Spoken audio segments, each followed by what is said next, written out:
Les Togolais iront aux urnes le 15 avril prochain pour la présidentielle. La décision a été prise par décret lors du Conseil des ministres mardi.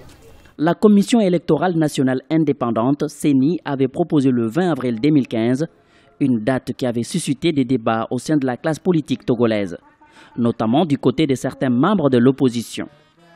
Pour des observateurs, ce décret du gouvernement répond aux critères du code électoral du pays. La décision du gouvernement s'inscrit dans les dispositions du code électoral qui édicte que la CENI propose une date pour l'élection présidentielle et qu'in fine, c'est le Conseil des ministres qui décide de la date. En réalité, il n'y a pas de polémique à avoir sur la date qui vient d'être annoncée par le gouvernement. Cette date qui tient compte des différentes tâches que devait réaliser la CENI. Depuis plusieurs mois, le climat politique est resté tendu au Togo.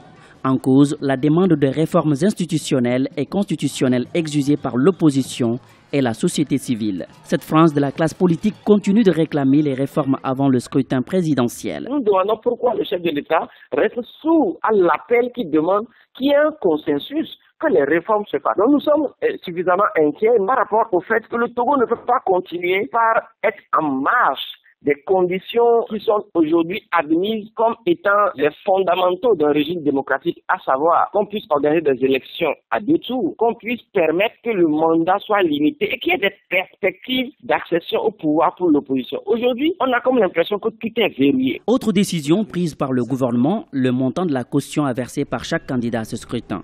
Il est fixé à 20 millions de francs CFA. Toutefois, la situation reste tendue dans la classe politique. D'ailleurs, 3 partis de l'opposition et 2 organisations de la société civile ont lancé un front pour les réformes dénommées Tchoboé. Pour les fondateurs de ce front, les réformes qu'exige le peuple devraient permettre de garantir la transparence du scrutin.